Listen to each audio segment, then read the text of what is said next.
Today is officially the first day of NBA All-Star voting, and I'm here with my way too early predictions on who I think deserves a roster spot. Now, there is actually a huge change in the way selections are done this year, which in case you didn't know, the NBA is going back to the old East versus West format. Now, also, I'm not going to lie, I don't know if the NBA still does positions for these All-Star games when it comes to the reserves. I do know that this year All-NBA is positionless, so I just went ahead and did a starting five, but then I also kind of threw positions out the window for the reserves. I don't know if that's right or wrong. All right, it is time to start off with the Western Conference, with my first guard selection going to Shai Gilgeous-Alexander. I feel like there are just going to be some picks on my list that are kind of self-explanatory. I mean, SGA is obviously having a historic year so far. He's top in MVP rankings. The Thunder are having a great year as a team. If he's not on your All-Star list, I don't know what kind of NBA you are watching, to be honest. So yeah, it's very obvious that he will be making his way to Indiana for his second ever All-Star game. My second guard spot, I also have another kind of obvious one, Luka Doncic. I mean, I feel like the starting lineup is somewhat easy to handle. I know over in the East, I do have some shocking, I guess you could say, selections, but Luka Doncic is my second guard in the Western Conference, which once again, ever since this dude threw on that ugly ass headband, he's been dropping some crazy games, putting up historic numbers on what feels like every single night at this point. Now, their team record isn't the best, but it's also better than what they had last year, so he by far is a starting guard in the Western Conference. Moving on to my forwards, I have Kevin Durant.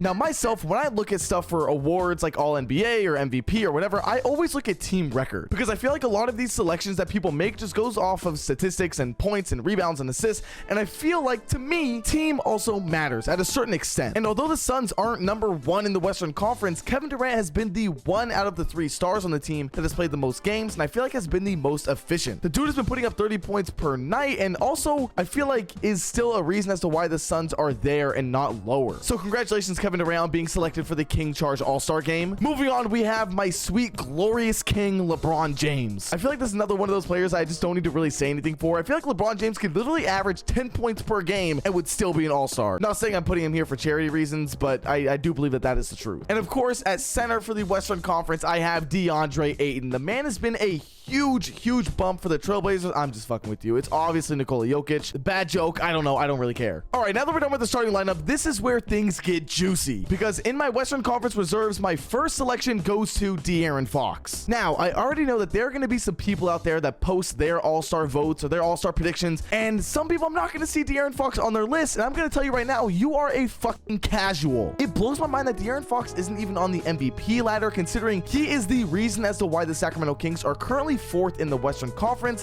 while putting up 30 points a night. Not to mention one of the most fun players to watch in the league, the quickest there is. His three-point shot has improved significantly. Yeah, I feel like I just went on an absolute word rant there, but I feel like it's because I need to prove to you that De'Aaron Fox is worthy of something as simple as an All-Star selection. If he doesn't get selected, this shit is rigged, and I am suing the NBA. With that being said, my next selection goes to Anthony Davis. And what I really want to say about Anthony Davis is if he continues to play like this and doesn't get injured, he deserves this All-Star spot. But I also feel like that's really unfair to say to him, considering Anthony Davis this year so far has not had any real big injury concerns, right? There's obviously going to be those small things that come around every now and then, you know, where he's questionable or he sits out for a game, whatever, it doesn't really matter. What I'm saying is the things that keep him out for an extended amount of time hasn't happened this year. So I think a lot of people who make those claims of, oh, well, if he's healthy, then whatever, that's unfair to say because we don't know, right? Nothing has happened this year. He starts off with a clean slate every year. Let's not look at the past. So yeah, I just think it's unfair to bring up those past injuries that could be bugging him when he hasn't had any problems so far this year. So yeah, I do think that Anthony Davis is an all-star caliber player and even all NBA. So yeah, I will give him this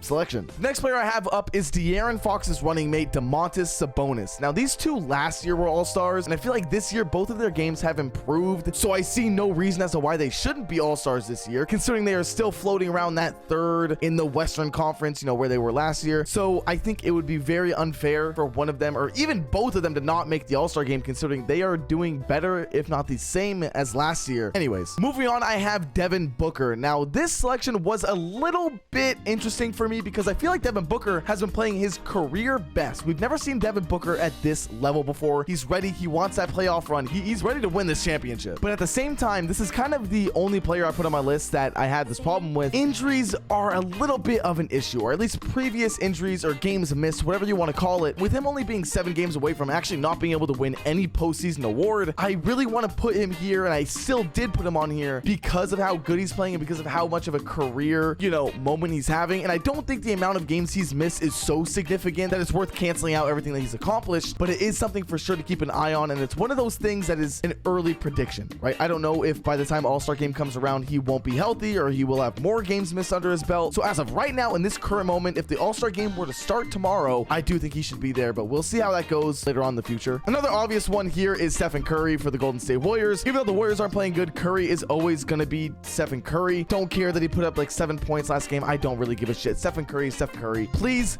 Curry, leave Golden State. Go join the Knicks, please. They need you. My next selection is actually going to be an interesting one, okay? Because it's not my selection. This is a new moment on the KingCharge prediction show where you guys tell me who you think deserves this spot. I have Anthony Edwards or Karl Anthony Towns. I feel like you cannot go a Western Conference All-Star selection without picking a Minnesota Timberwolves player. They have been immaculate this year, and it's either one of them that deserves to be on this list, maybe both to you. But out of these two, who do you think deserves it more? Let me know in the comments below. While you're down there, be sure to like and subscribe as well if you're enjoying this video. It does help out a lot. But let's get to the last selection of the Western Conference, and in that selection, I have Kawhi Leonard. Kawhi is another one of those players that, to me, has that same situation as Anthony Davis, where people will continue to bring up his injury history, even though this year so far, none of that has been involved in anything at all. So yes, at this current moment, I do think Kawhi Leonard is an all-star in the Western Conference. The Clippers are, I think, on a 6-game winning streak right now. Second best team in the Pacific Division. He's the one leading that team. I feel like if anyone deserves it, it's him. All right, that is my Western Conference predictions. Now, I know there's gonna be people who believe that other players should be on this list instead, and that's totally okay. I want this to be an open discussion where you guys can leave your players in the comments below, and I can go and have a conversation with you guys on why I think this person should be above it, or you guys think, you know, just have an overall basketball conversation in the comments below. That's why I make these types of videos. But with that being said, every selection I made is correct, and you guys are wrong 24/7. I'm always the one that's right. All right, moving on to the Eastern Conference. I'm gonna hit you guys right away with a shocker pick. With that pick being my first guard, Jalen Brunson. Now, I think a lot of people out there are going to assume that Tyrese Maxey should be one of the first guards. And we'll get to the Tyrese Maxey conversation later, but my point around this entire thing is that Tyrese Maxey is the second man on the 76ers. Without Joel Embiid, the Sixers just wouldn't be where they are now, right? Tyrese Maxey can do whatever he wants. He can play as good as he wants, but he cannot carry Joel Embiid's load.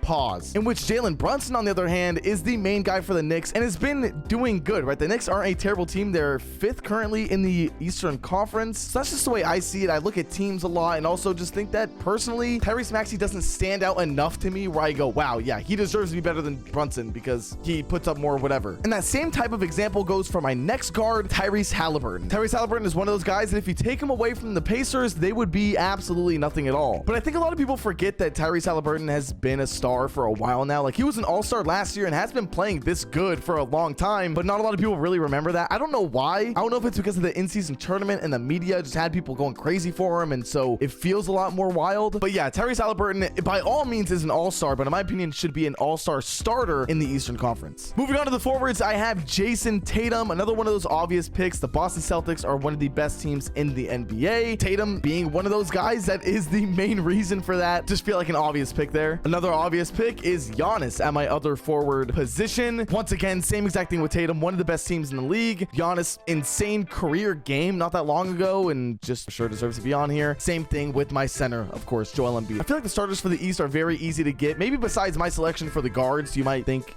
something else there, but everyone else, the forwards, the center, everything else I feel like is very easy to assume. But with that out of the way, it means we get to the fun stuff, the reserves. Starting off with Tyrese Maxey, I kind of already went over him and why I think he should be there, because he is the second guy on one of the best teams in the league, but he's also improved like crazy, which makes me think to myself, if the 76ers never went for James Harden and instead they went and developed Tyrese Maxey and had him in this situation the entire time, like, where would he be right now? Just makes me think. It's one of those things. But yeah, Tyrese Maxey by all means is a all-star this year. Now, this next one could be considered somewhat controversial, and it actually goes against what I believe in that pick being Trae Young. Now, I said earlier in the Western Conference that I believe in team record a lot, and the Hawks don't really have the best team record, but Trae Young is fucking hooping. These are the players that you can make an exception for in moments like this where it's just an all-star. It's not like he's going to be an all-NBA talent, because if you were to take this Trae Young, this Atlanta Hawks team, whatever, and put them in the 6th or 7th seed in the Eastern Conference, the conversations would be very different. So yes, I do think that Trae Young deserves a spot in this year's all-star game. I don't care, you know, the team is bad. I really don't. Moving on, I have Damian Lillard, who's another one of those obvious picks, the running mate alongside Giannis. If you look at his numbers, you wouldn't think he's having a crazy year because it dropped dropped significantly from his time in Portland, but that's because he finally has people to play with. Like, he doesn't have to put up 50 points a night and lose every weekend. It's like he can not score every single night, but he still is an all-star caliber player and will be on this list no matter what. I think because he's on the Bucks, because it's a new trade, you know, just like that league politics type of stuff. Another person who might be controversial of a pick, I don't really know, but someone who I definitely believe wholeheartedly should be in this year's all-star game is Paolo Banchero. He has been a key piece to taking the Orlando Magic to the top of the Eastern Conference, and granted, I don't know how long that's gonna last. Okay, I made a video talking about how the Orlando Magic got absolutely destroyed by the Boston Celtics, so I don't know how long they'll be up on the Eastern Conference for, but that's the point of this video, is who I think would be an all-star right now, and right now I think Paolo Banchero deserves that. I also then have Jaylen Brown, another one of those players who definitely deserves that position, even though he may not get all the recognition or credit he deserves. Seems like people only really talk about Jaylen Brown when he has bad games, which is really shitty to see, because like Jason Tatum gets shit for when he plays bad, but not as much as Jaylen Brown. I wonder why. All right, and with my final pick, it was honestly a really hard choice, and that's not because there are so many good players in the Eastern Conference that I was struggling to see who should get the spot. It was mainly because a lot of the people who I wanted to pick were either injured and I didn't feel like had enough games played, or just overall didn't really